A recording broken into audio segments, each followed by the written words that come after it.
अरविंद केजरीवाल के दिल में देश नहीं सत्ता है, ये आरोप अन्ना हजारे ने लगाया है। ऐसे में कई सवाल खड़े हो रहे हैं, चूंकि अन्ना हजारे किसी जमाने में गुरु हुआ करते थे अरविंद केजरीवाल के। आपने देखा था दोनों के बीच की जुगलबंदी भी नजर आई थी। आंदोलन की एक बड़ी जमीन कैसे दिल्ली में खड़ी हुई थी और वो आंदोलन कैसे आगे बढ़ा वो भी आपने देखा था। ऐसे में सवाल कई खड़े हो रहे हैं और बड़ा सवाल तो ये भी हो गया है कि जिस तरह से पैराशूट से उम्मीदवार उतार रही है आम आदमी पार्टी, क्या वजह है, खास लोगों को ही टिकट देने के पीछे क्या रणनीति आम आदमी पार्टी की।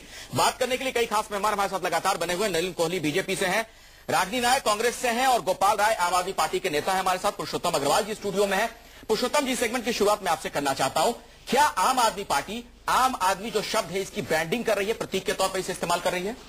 देखिए, दोनों चीजें हैं। प्रतीक के तौर पर तो वो इस्तेमाल कर ही रहे हैं और असल में मुझे लगता है कि आम आदमी की धारणा को कुछ अजीब ढंग से आम आदमी पार्टी ने खींच लिया है। अच्छा, यानी जो भी व्यक्ति राजनीति में नहीं है वो आम आदमी है। एक तो ये समझ थोड़ी मुझे गड़बड़ लगती है, लेकिन अपार्ट फ्रॉम दैट देखिए दिक्कत क्या है कि आम आदमी पार्टी, मेरी चिंता जो है, जिन चीजों के लिए दूसरी पार्टियों की आलोचना करती है और जिन चीजों के आधार पर दूसरी पार्टियों से अपने आप को अलग दिखाती है, उनमें अगर देखें तो धीरे धीरे आम आदमी पार्टी, जो मैंने पहले भी पिछले सेगमेंट में भी कहा था कि उसी पॉलिटिकल कल्चर की बहुत सारी नकारात्मक चीजें अपनाती चली जा रही है। सबसे बड़ी चिंता की बात यह है, मिसाल के तौर पर आपको अगर गवर्नेंस के लिए मैंडेट मिला है तो गवर्नेंस करने की बजाय एक खाम खाका कन्फ्रंटेशनिस्ट एटीट्यूड अपनाना। अगर आप मान लीजिए कि जो दूसरी पार्टियों में उम्मीदवार चुनने की प्रक्रिया है उसमें आपको आपत्ति है, तो ठीक है, विधानसभा चुनाव में आपके पास उम्मीदवार नहीं थे, लेकिन आपकी पार्टी 3-4 महीने तो पुरानी हो चुकी है, उसमें बहुत सारे कार्यकर्ता हैं।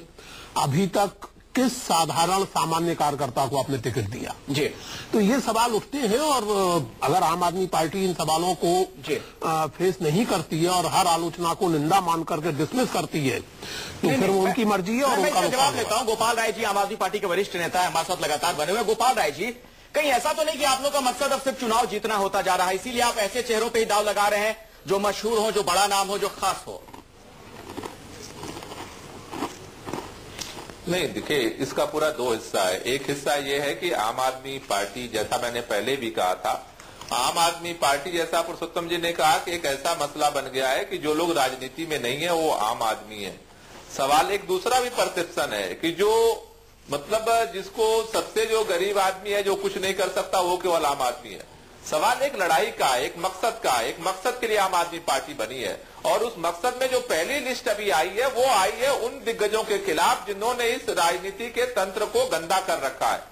उनके खिलाफ जो भी समाज के अच्छे लोग हैं उनसे हम लोगों ने आग्रह जरूर किया और आगे भी करेंगे कि उनको मैदान में आना पड़ेगा। केवल कैमरे में बैठ करके या फिर अपनी परिभाषा में बैठ गले से नहीं उतरती है। दरअसल आम आदमी करोड़पतियों को, बहुत बड़े उद्योगपतियों को या जो सीईओ रहे बड़ी कंपनियों को, उनको आप नहीं मान सकते हैं, लेकिन वो सिस्टम से त्रस्त नहीं होते हैं। जो सिस्टम का भुक्तभोगी है उसे आप आम आदमी कहेंगे। उसमें हर तरह पुरुषोत्तम जी कुछ कहना चाहे? पुरुषोत्तम, देखिए, ऐसा है कि उस स्थिति में फिर ये होना चाहिए कि इसको भ्रष्टाचार विरोधी मंच या भ्रष्टाचार विरोधी पार्टी कहना चाहिए, क्योंकि किस प्रतिमान पर, किस तर्क पर मीरा सान्याल आम आदमी है, मैं ये समझ नहीं सकता।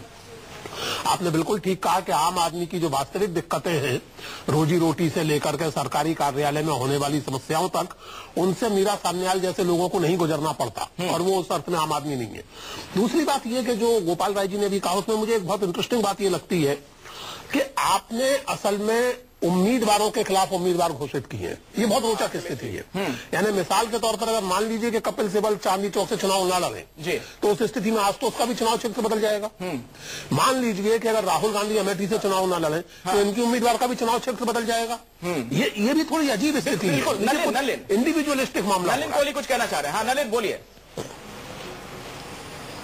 क्या दो बातें मैं कहना चाहूंगा। पहली बात कि आम आदमी पार्टी का जो नैतिक आधार था वो भ्रष्टाचार विरोधी मूवमेंट, लोकपाल के मूवमेंट, जिसके केंद्र में अन्ना हजारे जी थे, वहां से आए। किरण बेदी जुड़ी थी, बाबा रामदेव का उससे पहले ब्लैक मनी का आंदोलन था। तो ये सब जो है इसको अब नजरअंदाज इन्होंने कर दिया। राजनीतिक पार्टी है, ठीक है, लेकिन उस नैतिक आधार के बूते पे सर्टिफिकेट बात, लेकिन उकसाया तो आप ही लोगों ने ना, कांग्रेस और बीजेपी ने तो उकसाया कि आप पार्टी बना लो। पुरुषोत्तम, आप लोगों ने उनकी बात नहीं मानी, वो कह रहे आप ही लोगों से तो लोकपाल की मांग कर रहे थे। आप शायद अखिलेश जी, नहीं, हाँ अखिलेश जी, आपने शायद मेरे, हम लोग एक डिबेट में नहीं रहे, मैं कई बार कह चुका हूं ऑफिशियली कहा है मैंने 8 दिसंबर के बाद कि ये बधाई के पात्र है, इनको 28 सीटें मिली, एक नई पार्टी आई है एक साल के बाद, एक साल के अंदर 28 सीटें लाई, ये बहुत बड़ी बात है, इसको हम स्वीकारते हैं और ये भारतीय लोकतंत्र का एक अच्छा मिसाल बन सकता था। लेकिन आप 50 दिन के फिर कार्यकाल को देखो, शब्दावली का देखिए आप, शब्दों कथनी और करनी के बीच मुझे लगता है कि इनका नैतिक आधार निकलता था। अन्ना हजारे जी उसी को गलिया रहे हैं, तो अब मैं इसमें आगे क्या कहूं। अच्छा रागिनी क्या वजह रही जिस पार्टी को आपने सपोर्ट दिया बिना सपोर्ट मांगे, अपने आप में ऐतिहासिक घटना थी, दिल्ली में बार बार अरविंद केजरीवाल आप लोगों के खिलाफ बोल रहे थे, उसके बावजूद आप लोगों ने सपोर्ट देकर उनकी सरकार बनवा दी, और उसके बाद जन लोकपाल जैसे मसले पर जो इतना संवेदनशील मसला है, भ्रष्टाचार के खिलाफ एक कारगर हथियार साबित हो सकता था, आप बीजेपी के साथ खड़े नजर आए वहां विधानसभा में, दिल्ली विधानसभा में। देखिए, 2 बातें मैं बोलूंगी, मुझे अखिलेश जी कृपा करके पूरा करने का मौका दीजिएगा। सबसे पहली बात तो ये है कि संविधान की रक्षा के लिए, कानून के नियमों की रक्षा के लिए और सदन की प्रक्रियाओं की रक्षा के लिए कांग्रेस पार्टी तटस्थ है। कांग्रेस के साथ कोई भी और दल इन मुद्दों पर अगर आकर खड़ा होता है तो उसका स्वागत है।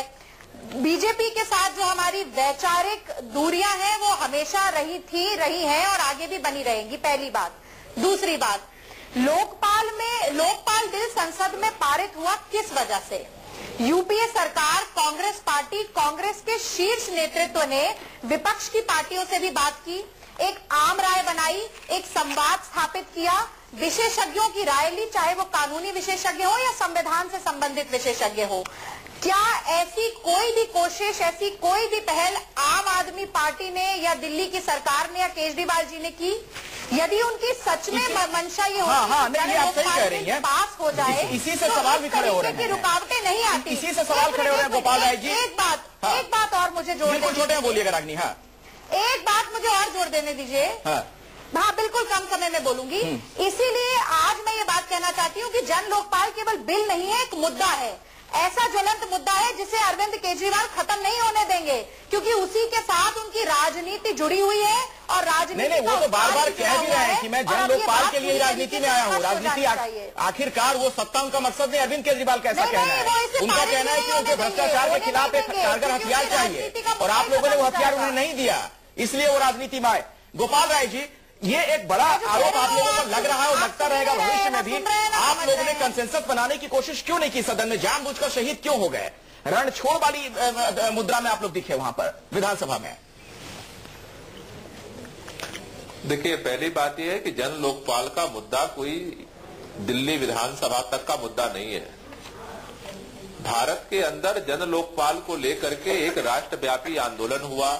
इन दोनों पार्टियों के सामने जाकर के हाथ जोड़ जोड़ गिड़गिड़ाए हैं हम लोग, धरना किया, प्रदर्शन किया, अनशन किया। सारे चीजों के बाद इनको हमने देखा है कि संसद के अंदर जब लोकपाल बनाना होता ये दोनों एक हो जाते, और दिल्ली विधानसभा में जब जन लोकपाल बनाना हो जाता तो इसके खिलाफ दोनों एक हो जाते। वरना कहते हैं कि हम गोपाल राय 2 धारे हैं जो कभी मिल नहीं सकते। आपने तो दिल्ली विधानसभा के जो एमएलए हैं उन्हें तक बिल सवाल है कि भ्रष्टाचार पे कानून बनाने के लिए ही नियम बाधा क्यों बन रहा है? अरे जो देश में इमरजेंसी लगा रहे हैं, जो सारी सरकारों को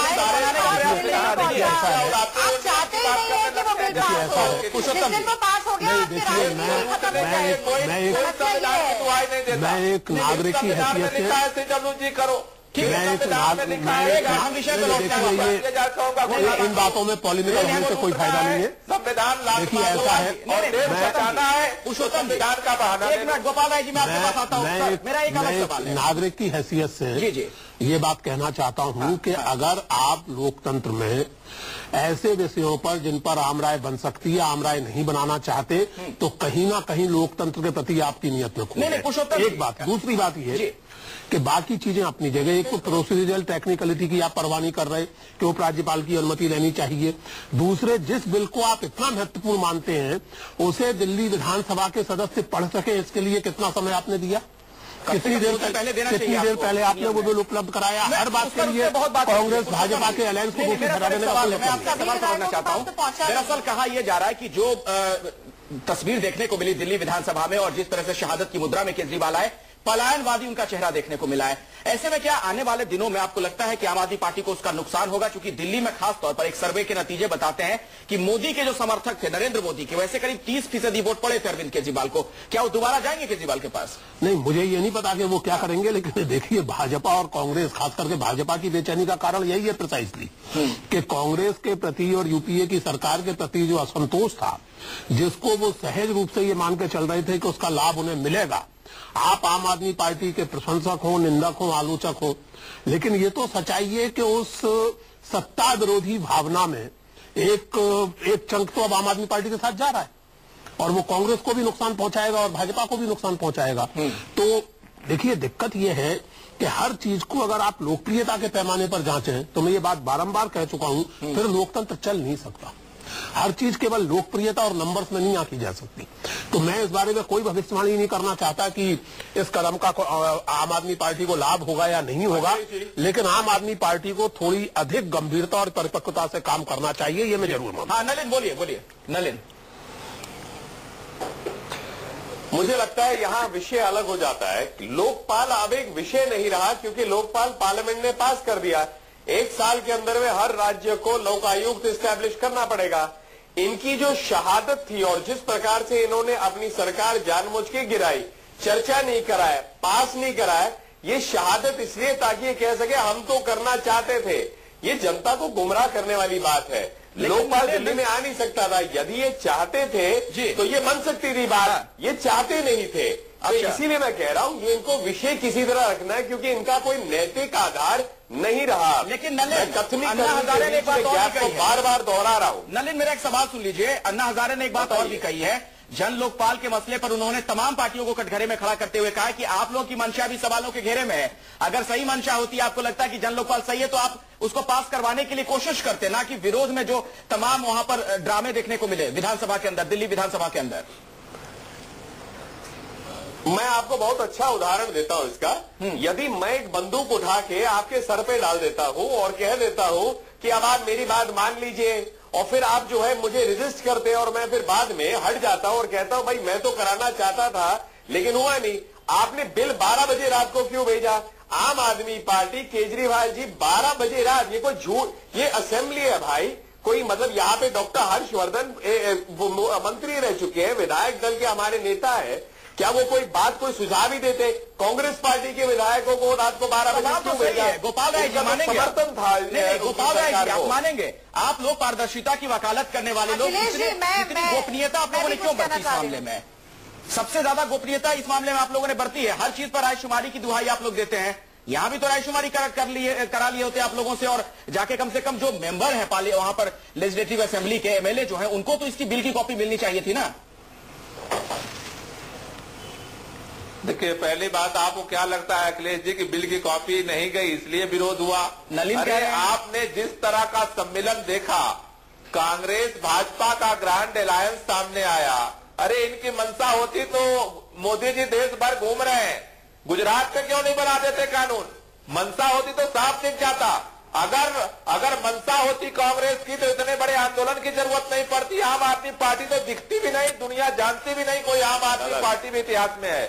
मंशा तो 3 साल से पूरा हिंदुस्तान देख रहा है। गोपाल जी अब अलग तो आप दिखिए ना, रह गई है। गोपाल जी अब जब आपने पार्टी बना ली है, तो अब अलग तो थोड़े दिखिए। क्यों उन्हीं पार्टियों की लग रही है? हमने जिस मुद्दे के लिए हम आए थे, हमने कुर्सी बचाने के लिए समझौता नहीं किया। जन लोकपाल के लिए सड़क पर गए, जन लोकपाल के लिए बचाने के लिए समझौता नहीं किया, लेकिन सरकार बनाई। जिस तरह से आपने बड़े सवाल खड़े हो रहे हैं। रागिनी कुछ कह रही है, रागिनी राय कुछ कहना चाह रही थी। हाँ रागिनी बोलिए। देखिए अखिलेश जी, गांधी का नाम बार बार आम आदमी पार्टी ने इस्तेमाल किया। आज जो टोपी भी ये लगाकर बैठे हैं उसे भी गांधी टोपी कहते हैं, लेकिन उसमें निहित जो मूल्य है उसको अपने आचार और विचार में नहीं ला पाए। गांधी जी ये कहकर गए थे कि साध्य के साथ साथ साधन की शुचिता भी महत्वपूर्ण है। यानी कि अगर आपका साध्य या लक्ष्य जन लोकपाल है तो उस तक पहुंचने का रास्ता असंवैधानिक नहीं हो सकता। अंततः आपको उपराज्यपाल की अनुमति इस बिल पर लेनी ही पड़ती। आप कह रहे हैं कि बाद में लेनी थी। कांग्रेस और भाजपा कह रही है कि पहले लेनी थी। हाँ, तो आप नाक सीधे पकड़े या उल्टे पकड़े, आपको पकड़नी ही थी। नलिन बात यह है कि मंशा आपकी थी ही नहीं कि ये बिल पास आप हो, देख लीजिए। और ये समझना बहुत महत्वपूर्ण है। दूसरी बात, अच्छा, लेकिन आपने नलिन, दिल्ली एक मिनट नलिन जी, एक मिनट, एक मैं और बात कहना चाहती हूँ। दिल्ली में सरकार बनाने से पहले आप जनता के पास गए रायशुमारी के लिए, आपने रेफरेंडम किया। क्या आपने जनता से दोबारा पूछा कि आपको दिल्ली की सरकार छोड़ देनी चाहिए? चलिए ठीक है, वो अलग विषय है, वो अलग विषय है रागिनी, वो अलग विषय है, इस पे हम चर्चा नहीं कर रहे, इस पे हम चर्चा नहीं कर रहे हैं। एक मिनट कार्यकर्ताओं, नलिन आपसे मेरा सवाल है, आप कुछ कहना चाह रहे हैं, लेकिन मेरा आपसे एक सवाल है। कम से कम इस बात का क्रेडिट तो आप अरविंद केजरीवाल को देंगे, वो जन लोकपाल बिल के लिए प्रतिबद्ध हैं। उनको लगा नहीं ला पाएंगे तो उन्होंने सीएम की कुर्सी ठुकरा दी। देश में आप क्या कभी ऐसी कोई नजीर देखने को मिलती है? पुरुषोत्तम जी हैं, बताएंगे, मुझे लगता है बेहतर। आपसे पहले मैं एक जवाब ले लूं। नहीं, मुझे लगता है अखिलेश जी, अब आम आदमी पार्टी से ज्यादा मुझे आपको कुछ समझाना पड़ेगा। मैं तो हैरान हूं आपके प्रश्न से। अच्छा, आप ये बोल रहे हैं जो व्यक्ति पास ही नहीं कराना चाहता बिल को, और आप कह रहे हैं बधाई उनको दे। अरे कमाल की बात कर रहे हैं, रात से 12 बजे तक उन्होंने नहीं बिल तक कराना चाहते। गोपाल राय जी तो लगातार प्रश्न उठा रहे। आम आदमी पार्टी की यही एक बात है। और अरुण जी ने बहुत बढ़िया बात की, जेटली जी ने, ये क्या है, एक झूठ बनाते हैं और एक इमेजिनरी एनिमी बनाते हैं, ये हमारा दुश्मन है। फिर उसके इर्द गिर्द बहुत बोलते हैं, प्रश्न उठाते हैं, फिर कहते हैं देखिए इस जो अभी कोई दुश्मन खड़ा नहीं है, उस दुश्मन के लिए हम शहादत ले रहे हैं। अरे ये ड्रामा है, ये ड्रामा है क्या पुरुषोत्तम जी? ड्रामा है? आपको ऐसा लगता एक है सवाल है, नहीं को बधाई देंगे? इसे हमें गंभीरता से नहीं लेना चाहिए कि एक ऐसा मुख्यमंत्री भी है इस देश में, था, जो भी कह लें आप, जिसके लिए उसका मुद्दा इतना महत्वपूर्ण था कि उसने कुर्सी त्याग दी झटके में, एक झटके में। निश्चित रूप से ये महत्वपूर्ण बात है, निश्चित रूप से इसको गंभीरता से लिया जाना चाहिए, क्यों नहीं लिया जाना चाहिए। लेकिन मेरा सवाल ये है कि उस मुख्यमंत्री को और उसकी पार्टी को जो प्रक्रियागत चीजें हैं और जो लोकतंत्र के मूलभूत संस्कार हैं, उन सबको केवल वाद विवाद और पॉलिमिक्स में तब्दील नहीं कर देना चाहिए। यानी जब अगर मान लीजिए कि कांग्रेस और भाजपा पर यह आरोप लगाएं कि आपकी तो नियति नहीं थी लोकपाल पास कराने की, वो ठीक है, लेकिन अगर आप खुद सोचें कि लोकपाल पास कराने के लिए बहुत बड़ी बात है जन लोकपाल का पास होना, एक मिनट, लेकिन एमएलए को वो बिल समय पर क्यों नहीं मिलना चाहिए? ठीक है सर, सवाल ये नहीं कि कांग्रेस क्या करती है, भाजपा क्या करती है, सवाल ये आप क्या करते हैं? गोपाल राय जी, आखिरी कमेंट आपसे चाहूंगा, आने वाले दिनों में अगर आम आदमी पार्टी की कोई लिस्ट आएगी, क्या उसमें आम आदमी भी नजर आएगा? कोई चाय वाला, कोई पान वाला, कोई बस कंडक्टर, या सिर्फ खास लोग होंगे?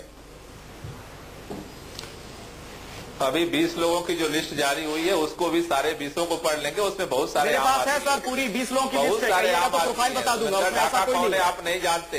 हाँ, सोमेंदर ढाका कौन है आप प्रोफाइल आप देख लीजिए, योगेश दहिया कौन है आप देख लीजिए, सुभाष वारे कौन है आप देख लीजिए, कौन है आप ही बता दीजिए। बहुत सारे नाम आए हैं, उन नामों में भी आम आदमी है, बड़े बड़े पत्रकार और आईएएस के लोग इस लिस्ट में, इस पर मैं कभी आगे चर्चा करूंगा, वक्त नहीं है, मैं माफी चाहूंगा गोपाल राय जी, वक्त नहीं है, अभी और इस पर हम चर्चा करेंगे। लेकिन आम आदमी पार्टी को अगर दावा है कि वो अलग है तो अलग दिखना भी होगा।